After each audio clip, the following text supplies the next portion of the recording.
सबसे पहले सभी को जोहार मेरे तरफ से, सुप्रभात। मैं लवर सर केमिस्ट्री अड्डा से और आप सभी का स्वागत है आपका अपना यूट्यूब चैनल केमिस्ट्री अड्डा पर। उम्मीद करते हैं आप सब स्वस्थ होंगे, मस्त होंगे और व्यस्त होंगे अपने अपने कामों पर। तो चलिए शुरुआत करेंगे आज की क्लास हम लोग बेहतरीन टॉपिक के साथ। और आज का जो क्लास है हम लोग का वो मॉडल क्वेश्चन को सॉल्व करना है। क्या करना है? मॉडल क्वेश्चन को सॉल्व करना है, क्लास 11 का सेकेंड टर्म। तो that means now today are going to discuss model question set 1 term 2 set 1 का term 2 का set 1 क्वेश्चन जो दिया हुआ है उसको हम लोग को क्या करना है? सॉल्व करना है। किसका है? जेक का। ओके, यानी आज की क्लास जो हम लोग डिस्कस करेंगे वो मॉडल क्वेश्चन का सॉल्यूशन के बारे हम लोग डिस्कस करेंगे और उम्मीद करते हैं कि आप सभी को अच्छी तरह से समझ में आ जाएगा। और सारा डाटा जो है एक एक स्टेप को हम समझाते चलेंगे, आप अपने कॉपी पर नोट करते चलना है। ठीक है, जैसा कि पहला क्वेश्चन सीधे स्क्रीन पर पूछता है, भारत, जवाब दीजिएगा।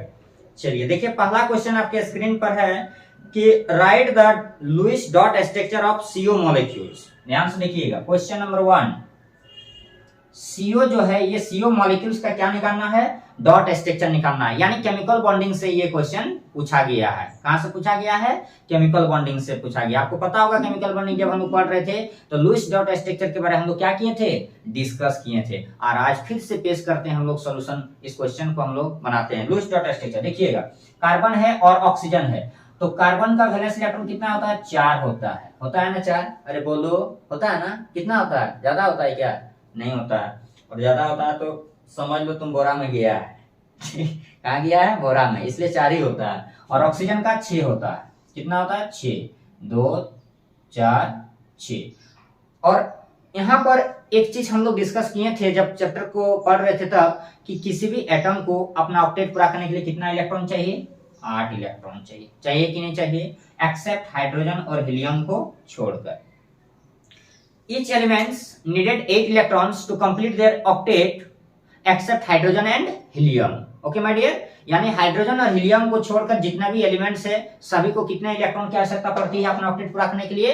8 इलेक्ट्रॉन की जरूरत पड़ती है, सिर्फ हाइड्रोजन और हीलियम को छोड़कर। ठीक है, तो यहाँ पर देखो ऑक्सीजन के पास कितना इलेक्ट्रॉन है?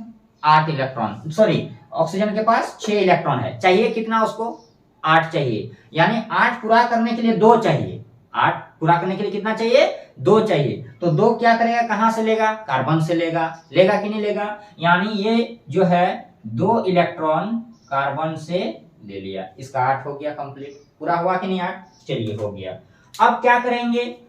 कार्बन भी तो चाहेगा हम भी स्टेबल हो, चाहेगा ना? कोई भी चाहता है कि हम अपने आप में क्या हो? स्टेबल हो। जैसे कि हम भी चाहते हैं अपने आप में स्टेबल हो, आप लोग भी चाहते हैं कि कहीं पर एक जगह फिक्स हो जाए, जब लग जाए, कहीं अच्छा से काम करे, शादी ब्याह कर ले। ठीक है, मौज मस्ती में। तो उसी तरह कार्बन भी क्या चाहता है कि हम भी स्टेबल हो जाए और एक जगह कहीं पर सेटअप हो जाए। ठीक है, तो देखिए कार्बन का अपना 4 है। कितना है? 4 है। और इसको 4 चाहिए। कितना चाहिए? 4 चाहिए। देखिए एक क्वेश्चन को कितने तरीका से अलग अलग मेथड से सॉल्व करेंगे और बेहतरीन तरीका से समझने का कोशिश कीजिएगा आप लोग। कार्बन को चाहिए 4 क्योंकि इसके पास 4 है, तो और 4 चाहिए। देखिए 2 इलेक्ट्रॉन दिया है तो 2 इलेक्ट्रॉन तो सबसे पहले ले लेगा। हम किसी को 2 रुपया दिए हैं तो 2 रुपया हमको भी वो दे देगा। ठीक है, तो ये 2 रुपया तो यहां से ले लिया 2 रुपया। लेकिन इसको 2 रुपया लेने के बाद कितना हो रहा है? 6 हो रहा है। 1 2 3 4 5 6 हो रहा है, लेकिन और 2 इलेक्ट्रॉन चाहिए। तो यहां से क्या करेगा? ऑक्सीजन से 2 इलेक्ट्रॉन एक्स्ट्रा ले लेगा। आपको पता है पहले तो डबल बॉन्ड बनाएगा क्योंकि 2-2 इलेक्ट्रॉन का शेयर किया। पहले 2-2 इलेक्ट्रॉन का क्या किया? शेयर किया। और फिर 2 इलेक्ट्रॉन एक्स्ट्रा लिया है। कौन? कार्बन। किससे? ऑक्सीजन से। तो जब 1 इलेक्ट्रॉन किसी से एक्स्ट्रा लेते हैं तो हम लोग किससे दिखाते हैं? हाफ एरो से। और जब 2 इलेक्ट्रॉन किसी से लेते हैं तो हम लोग फुल एरो से दिखाते हैं। तो कार्बन 2 इलेक्ट्रॉन लिया है, एक्स्ट्रा लिया है, उधारी लिया है। किससे? ऑक्सीजन से। क्यों? अपना ऑक्टेट पूरा करने के लिए। तो यहां पर आ जाएगा फुल एरो। ये रह गया आपका आंसर, क्वेश्चन नंबर 1। ठीक है, चलिए आगे बढ़ते हैं। Question number 2। क्वेश्चन नंबर 2 में क्या दिया हुआ है? The value of enthalpy, question आप लोग के पास होगा, मॉडल सेट होगा, डायरेक्ट आप फोकस कीजिए आंसर पर, सॉल्यूशन पर, समझने का कोशिश कीजिए बस, ठीक है। अगर आप समझ गए तो किसी को समझा देते हैं, नहीं तो फिर वही देखते रहना, बोर्ड भी देखते रहेगा, फिर देखा देखी होते हैं। चलिए, the value of enthalpy change for the exothermic reaction is always, यानी इंथैल्पी चेंज, एक्सोथर्मिक रिएक्शन का जो इंथैल्पी चेंज होता है एक्सोथर्मिक रिएक्शन में जिसमें हीट रिलीज होता है, ध्यान से देखिएगा, एक्सोथर्मिक्स जो है, एक्सोथर्मिक, इसमें क्या होता है, हीट रिलीज होता है, हीट रिलीज होता है। तो इस टाइप के रिएक्शन में जो इंथैल्पी होता है वो हमेशा नेगेटिव होता है। क्या होता है, नेगेटिव होगा। तो आंसर क्या हो जाएगा आपका, नेगेटिव। वन वर्ड्स आंसर देना है। क्वेश्चन नंबर 3 ध्यान दीजिएगा, क्वेश्चन नंबर 3 में बोला है कि write the general electronic configuration of group 13, यानी पी ब्लॉक। याद कीजिए, पी ब्लॉक पूरा डाटा बताए थे, पी ब्लॉक का कैसे बनता है, कहां से क्या होता है, नहीं होता है, कि पी ब्लॉक का group 13, there are 6 group in P block. P block में कितने ग्रुप्स होते हैं, पी ब्लॉक में 6 ग्रुप होते हैं। कितने ग्रुप्स होते हैं, 6 ग्रुप होते हैं, ठीक है। 6 ग्रुप कहां कहां, group 13, group 14, group 15, group 16, group 17 और ग्रुप 18। ये टोटल 13 से लेकर 18 तक। अब पूछा है ग्रुप 13 का कॉन्फ़िगरेशन बताओ। किसका कॉन्फ़िगरेशन, ग्रुप 13 का। तो याद रखिएगा, ग्रुप 13 का होता है NH2 NP1, ग्रुप 14 का NH2 NP2। NH2 सब में कॉमन रहेगा, खाली सिर्फ यहाँ पर चेंज होते जाएगा, NP1 NP2 NP3 NP4 NP5 NP6, यानी आपका आंसर हो जाएगा NH2 NP1, क्योंकि ग्रुप 13 का पूछा था। क्वेश्चन नंबर 4 ध्यान से देखिएगा, पीएच वैल्यू निकालने बोला 0.1 MHCl का। किसका, 0.1 MHCl। ध्यान दीजिएगा, 0.1 MHCl सॉल्यूशन का, ये जो सॉल्यूशन दिया है उसका क्या निकालना है हम लोग को, पीएच निकालना है। एकदम सिंपल क्वेश्चन, ऐसा क्वेश्चन कहीं नहीं मिलेगा आपको, एकदम इतना सिंपल क्वेश्चन, ठीक है। तो देखिए 0.1 MHCl सॉल्यूशन का क्या निकालना है, पीएच वैल्यू निकालेगा। कैसे निकालेंगे, तो सबसे पहले जो सॉल्यूशन दिया हुआ उसको आयन में तोड़िए। आप क्या करना है कि जो भी सॉल्यूशन दिया हुआ है उसको पहले आयन में तोड़ना है। तो चलिए इसको आयन में तोड़ लीजिए। तो HCl को जब आयन में तोड़ेंगे तो ये क्या टूटेगा, H+ और Cl- टूटेगा कि नहीं टूटेगा HCl।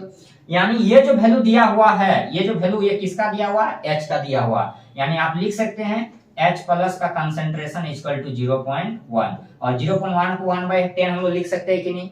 चलिए मैथ थोड़ा बहुत पढ़ लेते हैं, अगर नहीं पढ़ते हैं, किसी का भाई वगैरह है तो, और दोनों है तो अच्छी बात है। तो 0.1 को 1/10 और फिर इस 10 को ऊपर लेके चलो तो 10 का पावर -1 लिख सकते हैं कि नहीं, चलिए लिख सकते हैं। अब तो जब H निकला तो pH नहीं निकलेगा, नहीं निकलेगा, आराम से निकल जाएगा। तो pH इक्वल टू क्या हो जाएगा, -log H+। ये फॉर्मूला हम लोग पढ़े कि नहीं पढ़े हैं, और नहीं पढ़े हैं तो पढ़ लीजिए ना, क्या तकलीफ है, क्या कष्ट है, क्या समस्या है। चलिए आगे बढ़ते हैं। तो यहाँ पर pH जब निकालेंगे हम लोग तो pH equal to -log H+, और H+ का वैल्यू देखो यहाँ कितना दिया हुआ है, 10 का पावर -1, यही ना दिया हुआ है। और एक फॉर्मूला हम लोग पढ़े हैं कि log A का पावर B क्या है, ध्यान से देखिएगा, log A का पावर B तो क्या होता है, B log A हो जाता है। यानी log A का पावर B, तो B उछल के आगे आ जाएगा, तो -1 और पहले से माइनस है तो 1 हो गया, और इंटू बचा क्या, log 10, और 1 इंटू log 10 का वैल्यू 1, यानी pH इक्वल टू 1। यही तो था क्वेश्चन नंबर 4, ठीक है। आगे बढ़ते हैं, तब तक बने रहिए मेरे साथ, नोट कीजिए। अगला क्वेश्चन पेश करते हैं आपके स्क्रीन पर, क्वेश्चन नंबर 5, ध्यान से सुनिएगा। Define oxidation in terms of electronic transition, यानी ऑक्सीडेशन के बारे में बताना है आपको, ऑक्सीडेशन प्रोसेस। तो ऑक्सीडेशन हम लोग पढ़े थे ना, क्या पढ़े थे, ऑक्सीडेशन से बता देना, लॉस ऑफ इलेक्ट्रॉन, इसी को हम लोग क्या कहते हैं, ऑक्सीडेशन कहते हैं। क्वेश्चन नंबर 6 में IUPAC ने लिखना है। क्वेश्चन नंबर 6 का सॉल्यूशन देखिएगा। क्वेश्चन नंबर 6, CH3, क्वेश्चन दिया हुआ CH3 CH2 CH3, फिर यहाँ पर CH double bond CH2। Counting कीजिए आप इधर से बॉन्ड से, 1 2 3 4 5, और एक बच गया प्रीफिक्स, ये 3 मिथाइल होगा कि नहीं होगा, जरूर होगा। तो हो जाएगा 3 methyl pentene, 3 methyl pentene. Question number 7, write the structure of cis isomer for ब्यूट2ene, यानी हाउ मेनी आइसोमर स्ट्रक्चर होगा ब्यूटीन का, ब्यूट2en, ब्यूट2en। तो ब्यूटीन का आइसोमर बताना है, स्ट्रक्चर आइसोमर बताना है, कितने टाइप का होगा। तो दो टाइप का होता है, एक सिस आइसोमर और एक ट्रांस आइसोमर। ब्यूटीन है, butene shows 2 type of isomer, first is cis isomer and second is trans isomer. ठीक है, देखिएगा ब्यूटीन, ब्यूट2ene, तो एक सिस में बनाएंगे इसको और एक ट्रांस में बनाएंगे इसको। देखिए ये हो जाएगा आपका सिस और ये हो जाएगा आपका ट्रांस। ये भी ब्यूटीन है, ब्यूट2en, ये भी ब्यूट2en है, बट दोनों में ये हो जाएगा आपका ट्रांस और ये हो जाएगा आपका सिस। क्वेश्चन नंबर 8, क्वेश्चन नंबर 8 में एक पूछा है कि डेल्टा H और डेल्टा U, डेल्टा H और डेल्टा U के बीच क्या रिलेशन है। तो देखिए इसको नोट कीजिएगा, ये आपका थर्मोडायनामिक्स से रिलेटेड क्वेश्चन पूछा है। Delta H equal to delta U into GnRT होता है, सॉरी माफ कीजिएगा थोड़ा सा,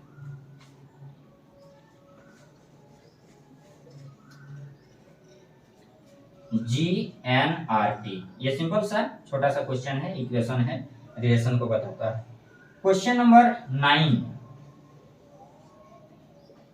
क्वेश्चन नंबर 9 कॉन्सेप्ट को समझिएगा। पूछ रहा है कि NH3 और NF3, एक NH3 और एक दिया हुआ का NF3, कि इसका जो डाइपोल मोमेंट है, डाइपोल मोमेंट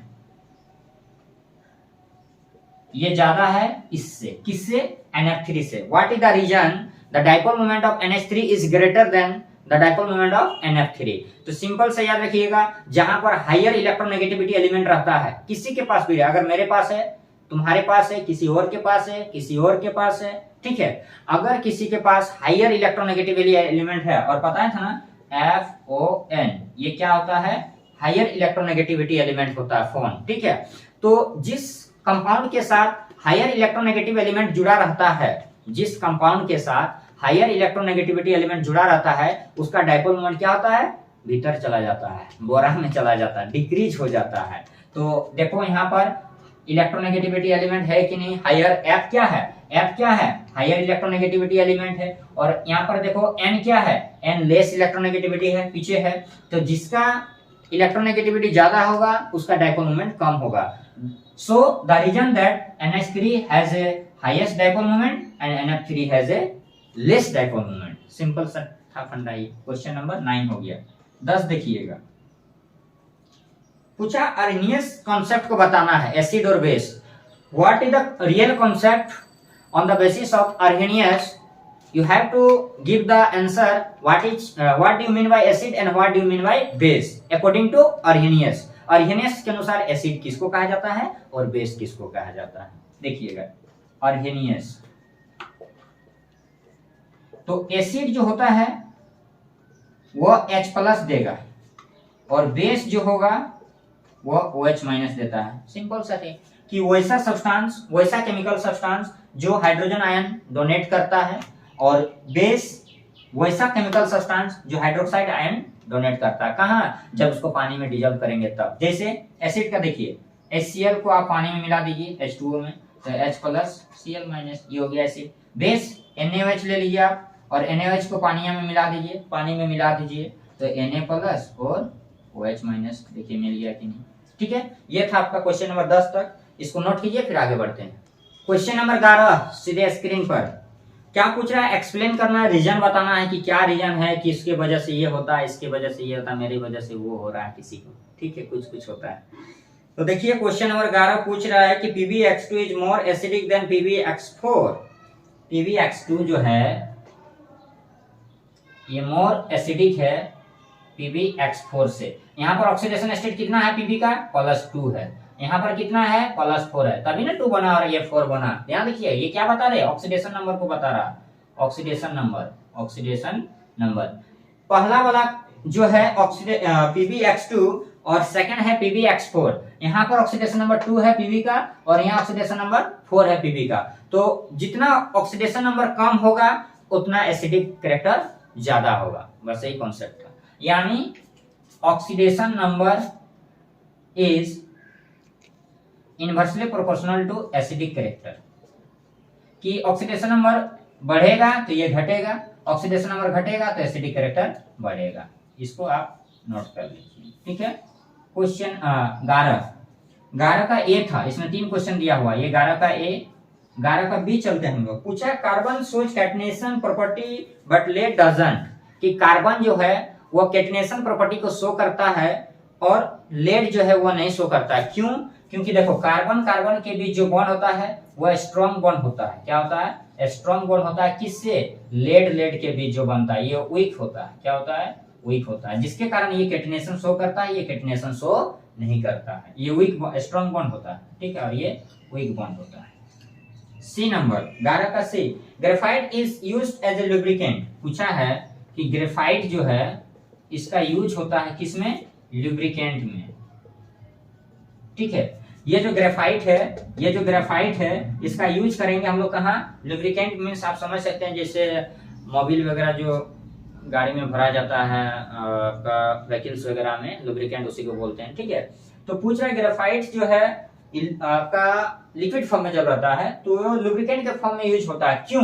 क्योंकि इसका जो लेयर है ना, ग्रेफाइट का जो लेयर्स है उसके बीच वीक फोर्स रहता है। कैसा फोर्स रहता है? वीक फोर्स रहता है। और इस फोर्स को हम लोग आसानी से डिसोसिएट कर सकते हैं। क्या कर सकते हैं? डिसोसिएट कर सकते हैं, जिसके वजह से हम लोग यूज करते हैं, ठीक है। और यहाँ पर आपको स्टेटमेंट नहीं बताया जा रहा, सिर्फ कॉन्सेप्ट बताया जा रहा है। और अगर आपको चाहिए पूरा स्टेटमेंट डिटेल्स तो आप टोल फ्री नंबर पर संपर्क कीजिएगा 7488534057। आप इसमें आप व्हाट्सएप नंबर है, आप कल भी इससे व्हाट्सएप नंबर से आप पूरा क्या बोलते हैं उसको डाटा ले सकते हैं, नोट्स आप प्रोवाइड कर दिया जाएगा, ठीक है। इस नंबर पे आप डायल कीजिएगा। चलिए आगे क्वेश्चन नंबर 12 क्लियर हो गया। क्वेश्चन नंबर 12 चलते हैं हम लोग। ऑक्सीडेशन नंबर फाइंड करना है, ऑक्सीडेशन नंबर फाइंड। इससे सिंपल क्वेश्चन और कहाँ मिलेगा, बस खाली आपको याद रखना ऑक्सीडेशन स्टेट कि किसका कितना ऑक्सीडेशन नंबर होता है, और उसी से हम लोग क्या निकाल लेंगे? ऑक्सीडेशन नंबर फाइंड कर लेंगे। जैसा कि पहला क्वेश्चन दिया हुआ है KMnO4, सेकंड दिया H2O7 और H2O2, ठीक है। ये तीन ही क्वेश्चन इसमें पूछा गया, 3 नंबर का पूछा गया, 3 क्वेश्चन। तो पहला क्वेश्चन पेश करते हैं KMnO4 निकालना किसका है? Mn का निकालना है, जिसमें अंडरलाइन किया हुआ है। तो जिसका निकालना उसको हम लोग क्या मानते हैं? सीधे सी बात X मानते हैं। अब वो X मत समझ लीजिए, आप जो समझ रहे हैं थोड़ा सच बदलिए, देश बदलेगा, ठीक है। तो देखिए पोटेशियम का कितना होता है ऑक्सीडेशन नंबर? +1 होता है, तो 1 प्लस इसको X मानेंगे। और ऑक्सीजन का -2 होता है, कितना होता है? -2। 4 ऑक्सीजन है तो -8 हो जाएगा, -8 इक्वल टू 0, यानी X इक्वल टू 7। अगला क्वेश्चन दिया है H2SO7, इसमें S का निकालना है, गाढ़ा का निकालना है। हाइड्रोजन आगे है, हाइड्रोजन आगे रहेगा तो हमेशा प्लस होगा, तो 1 × 2 प्लस X × 2 2X और -14 इक्वल टू 0, यानी 2X - 12 इक्वल टू 0, यानी X इक्वल टू 6। चलिए नेक्स्ट क्वेश्चन दिया H2O2 में O का निकालना था। हाइड्रोजन का तो 1 हो जाएगा, 1 × 2 प्लस 2X इक्वल टू 0, यानी 2X इक्वल टू -2, यानी X इक्वल टू -1। किसी को कोई समस्या, कष्ट, परेशानी, चिंता, भावना, दिल में दर्द, दिल में चोट नहीं ना? चलिए अगर है तो टोल फ्री नंबर में आप संपर्क कीजिए, आपका जो भी प्रॉब्लम है उसका सलूशन जल्द दिया जाएगा, ठीक है। चलिए इसको नोट कीजिए, आगे बढ़ेंगे हम लोग।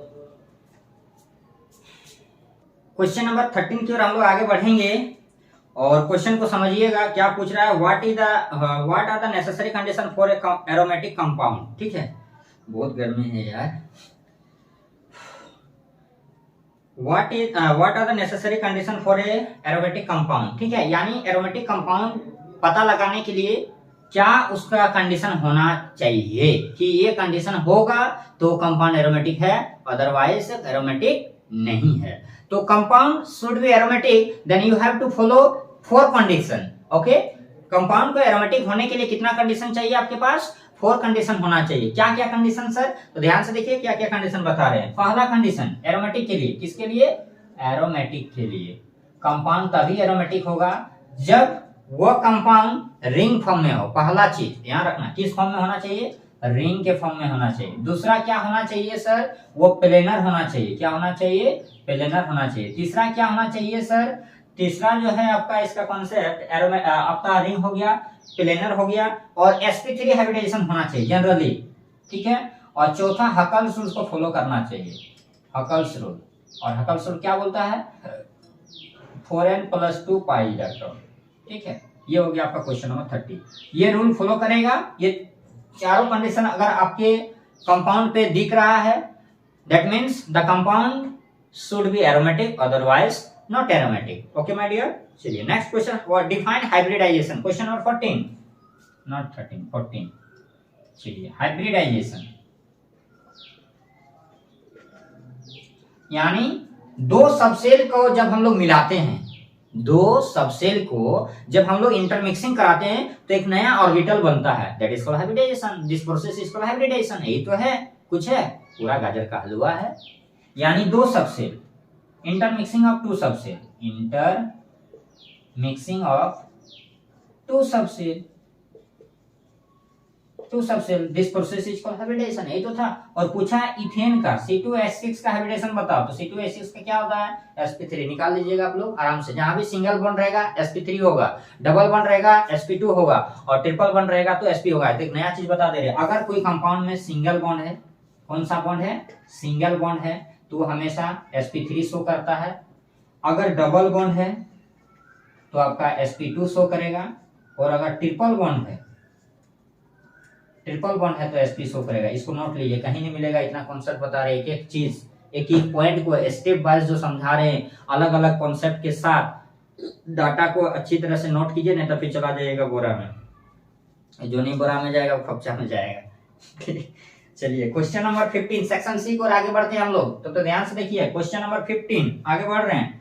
क्वेश्चन नंबर 15 पूछ रहा है, कन्वर्सन से पूछ दिया गया है क्वेश्चन। कहां से पूछा है? कन्वर्सेशन से। 15 नंबर क्वेश्चन पूछा है कि ethyne, how would you convert the following compound into benzene. यानी इथाइन टू बेंजीन बनाना है आपको। इथाइन से क्या बनाना है? बेंजीन बनाना है। तो आपको पता होगा इथाइन, ए नंबर 15 का ए, ध्यान दीजिएगा।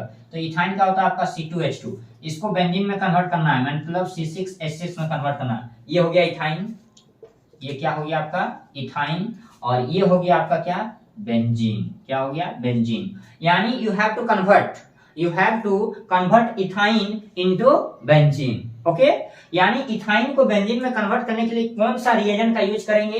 तो रेड हॉट कॉपर का यूज करेंगे। कितना टेम्परेचर? 873 केल्विन टेम्परेचर पर, ठीक है। नेक्स्ट पूछा है कि hexane to benzene. Hexane means C6H12, hexane, ए नहीं है, देख लो सिंगल बॉन्ड, और इसको हमको बदलना है C6H6 में, बेंजीन में बदलना है। तो कुछ नहीं करना, Cr2O3 ले लेना। क्या ले लेना? Cr2O3 ले लेना। कितना टेम्परेचर पर? आपका हो जाएगा ये भी लगभग 814 केल्विन के आसपास था, ठीक है, लगभग सेम होगा ये, लगभग एक कुछ कम बेस, कुछ अप डाउन के रिलेटेड में है। यानी हेक्सेन टू बेंजीन कितना? कौन सा रिएजेंट? Cr2O3 रिएजेंट लेंगे, 814 केल्विन टेम्परेचर लेना है। सी, क्वेश्चन नंबर सी देखिएगा क्या पूछा है? Phenol to benzene. तो फिनॉल का आपको पता होगा ना कि फिनॉल का क्या होता है? ये हो गया आपके स्क्रीन पर फिनॉल। हुआ कि नहीं हुआ? अरे बोलो, समझ में आ रहा ना? तो एक बार ये सर प्यार से लिख दो कमेंट में जरूर कि सर पूरी तरह समझ में आ रहा है। चलिए ये फिनॉल हो गया। फिनॉल को जिंक के साथ रिएक्शन करा दो, जिंक डस्ट के साथ, तो आपका बन जाता है क्या? गाजर का हलवा। बेंजीन बनेगा, कुछ नहीं बनेगा। चलिए 15 नंबर क्लियर हो गया। क्वेश्चन नंबर 16 देखिएगा ध्यान से। क्वेश्चन नंबर 16 को समझने की कोशिश कीजिएगा। एलोट्रॉपी क्वेश्चन नंबर 16 का सॉल्यूशन एलोट्रॉपी बहुत ही अच्छा क्वेश्चन है, शानदार क्वेश्चन है, दमदार क्वेश्चन है, मजेदार क्वेश्चन है। 16 नंबर क्या पूछ रहा है? एलोट्रॉपी क्या है? What do you mean by allotropy? और कार्बन के एलोट्रॉपी का नाम बताना है। अवरुपता, सिंपल सा समझिए कॉन्सेप्ट को, अवरूपता that means like me, I have different types of allotropes, अलग अलग रूप, as a teacher, as a politician, as a leader, ठीक है। यानी समय पे अपना रूप को जो चेंज कर देता है उसी का हम लोग क्या बोलते हैं, एलोट्रॉपी बोलते हैं, ठीक है। कंपाउंड वही रहेगा लेकिन उसका जो रूप है, ठीक है, एलोट्रॉप्स यानी अलग अलग रूप में वो दिखना चाहिए, दिखता है। जैसे समझिए कि कंपाउंड एक ही रहेगा, एक ही एलिमेंट रहेगा, वैसा एलिमेंट देखिए ध्यान से समझिएगा, कोई एलिमेंट है लेकिन उसका जो फॉर्म है अलग अलग फॉर्म में दिखेगा, कभी इस फॉर्म में, कभी उस फॉर्म में, कभी इस रूप में, यानी डिफरेंट फॉर्म्स, इसी को हम लोग क्या बोलते हैं, एलोट्रॉप्स कहते हैं। कंपाउंड एक ही रहेगा, एलिमेंट एक ही रहेगा लेकिन उसका रूप अलग होगा। और क्या है कि इसका जो केमिकल प्रॉपर्टीज है, केमिकल प्रॉपर्टीज क्या होगा, सेम होगा, क्या होगा, सेम होगा। और फिजिकल प्रॉपर्टीज क्या होगा, डिफरेंट होगा। इतना लिख दिए कि those elements having different type of different forms, it shows different form, अलग अलग रूप दिखाता है। and now you have to write chemical properties is same but physical properties is different। जैसा कि कार्बन का 3 रूप है, कितना रूप है, 3 रूप है। कौन कौन सर, ना कार्बन का डायमंड, कार्बन जो है वो 3 टाइप्स ऑफ इलेक्ट्रॉन्स को शो करता है, डायमंड, ग्रेफाइट, और एक आपको पता है, याद आ रहा, 9-10 क्लास में था, कार्बन 3 टाइप्स के होते हैं, डायमंड, ग्रेफाइट और एक फ्लोरेंस, बकमिस्टर फ्लोरेंस, और एक क्या था, फ्लोरेंस। चलिए नोट कीजिए क्वेश्चन नंबर 16 तक, और उम्मीद करते हैं पूरी तरह आपको समझ में आ रहा है। 2-4 क्वेश्चन और है, उसको भी कर लेते हैं। चलिए क्वेश्चन नंबर 17 की ओर हम लोग आगे बढ़ेंगे, अपने धीरे धीरे से मोहब्बत के सिलसिले को आगे बढ़ाते हैं। चलिए पेश करते हैं क्वेश्चन। क्या बोला है, शेप निकालने बोला है, किसका किसका, फटाफट इसको नोट करते चलिएगा क्योंकि समय बहुत ज्यादा हो चुका है। हम लोग को और भी मॉडल सेट क्या करना है, पूरा करना है, एक के पीछे पागल नहीं होना है। तो क्वेश्चन नंबर 17 का ए, ध्यान से देखिएगा, 17 का ए, BeCl2 पूछा, इसका शेप बताओ। तो इसका शेप क्या होता है, लीनियर होता है, डायरेक्ट बता रहे हैं, ठीक है, उतना टाइम नहीं है, लीनियर। चूंकि हाइब्रिडेशन चैप्टर हम पढ़ा चुके हैं, कैसे होता है, क्यों होता है, कब होता है, किसके साथ होता है, ठीक है, इतना डाटा जानने का जरूरत नहीं। बस याद रखिएगा कि BeCl2 का शेप कैसा होता है, लीनियर होता है। नेक्स्ट आया BeCl3, तो इसका हो जाता है आपका प्लेनर ट्राइगोनल। नेक्स्ट क्वेश्चन है आपके पास SiCl4, और इसका होता है टेट्राहेड्रल। नेक्स्ट है आपके पास H2S, और इसका होता है V शेप। और नेक्स्ट क्वेश्चन है SF6, क्या है, SF6, और इसका होता है ऑक्टाहेड्रल। क्लियर है, क्वेश्चन नंबर 17 क्लियर हो गया। क्वेश्चन नंबर 18 देखिएगा, क्वेश्चन नंबर 18 आपके स्क्रीन पर पूछा है कि Cp minus Cv equal to R, ये प्रूव करना है, you have to prove that Cp minus Cv equal to R, and also write the statement of heat of question क्या पूछा है, एक मिनट थोड़ा सा देख ले, यानी हीट कैपेसिटी क्या पूछा है, हीट कैपेसिटी में दैट मींस हीट को सप्लाई करना, किसको सप्लाई करना, हीट को सप्लाई करना। जब किसी ऑब्जेक्ट पर हम लोग हीट सप्लाई करते हैं और वो अपना क्या स्टेट को चेंज करता है, that is called heat capacity. Simple word, when heat is applied to an object then it's change their state, ठीक है, that is called heat capacity. और एक प्रूफ क्या करना है, ध्यान से देखिएगा, बहुत इंपॉर्टेंट क्वेश्चन है, लेकिन ये जो Cp माइनस Cv जो है ये बहुत ही इंपॉर्टेंट क्वेश्चन आपके स्क्रीन पर पूछा गया है, हो सके तो एग्जाम में आ जाएगा, और आएगा तो छोड़ देना, ठीक है। चलिए Cp minus Cv equal to R, ये पूछा, आपको प्रूव करना, ध्यान दिए। तो हम लोग पढ़े thermodynamics, from first law of